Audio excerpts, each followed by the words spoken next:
Alright, this is a blank generic addendum form, and it's a pretty standard form used in most addendums here in Florida. And an addendum is what you use to make an addition to the contract. In the main purchase contract, you'll see a bunch of addendums already listed. That's section 19.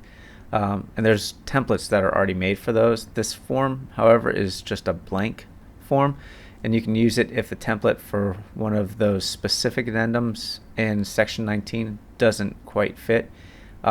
It's used, I guess, a lot in the other box in section 19. If you check the other box, I'm using air quotes here around other, but there's a box that's labeled other. So it's usually something like an FHA addendum or something like that. Sometimes they make their own form, and that works too, but just beware that this can be used to fill in anything. Right. Anyway, this form is pretty straightforward, and I guess we'll just get into what we need to do here.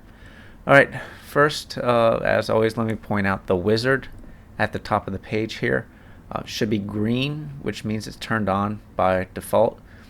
So when the wizard is green, it will help walk you through the form with the explanations.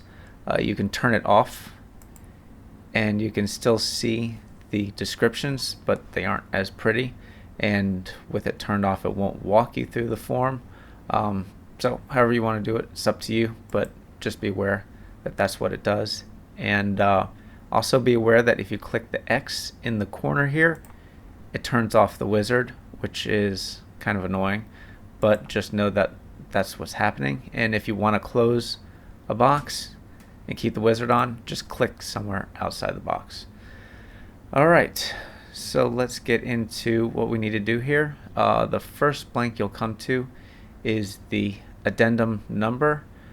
If it's blank, you can fill it in if you know what the number is, which, I mean, if it's the first one, it's pretty easy.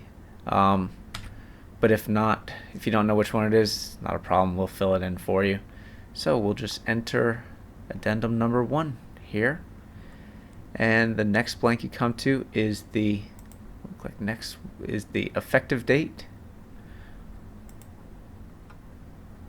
And you know the effective date is the date of the last signature on the contract, and a lot of times the contract isn't done yet with these addendums, so you don't know what the effective date is. So just leave it blank, and we'll fill it in later, and just click on that as a random date just to give us something there. Alright, next is seller or buyer. Just fill in your part. I'm doing it from the buyer's perspective here. If you're the seller, you just click on the seller box there. And remember to enter your name the way it appears on the sales contract. So that's important. John and Jane Smithsonian. Remember, that's the name we're using just for the demo here.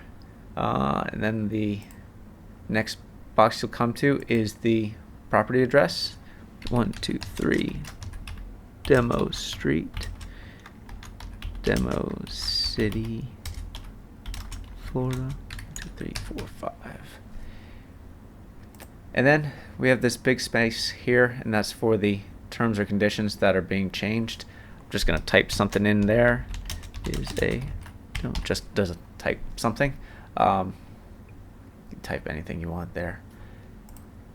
And once you have that, then we come to the signature section. There's a place for the buyer and seller to sign. If you're the first one, don't worry, we'll send it to the other party to get their signature. And we'll enter this, John Smithsonian, and sign. And enter the current date. We'll just enter today's date. And remember, if you're doing 2 signatures, if you click the sign button here, it'll just click the enter the John Smithsonian signature. So we're going to do new, add new signature, Jane Smithsonian, and sign. And date. Oh, and that should be it. Yeah, that's it.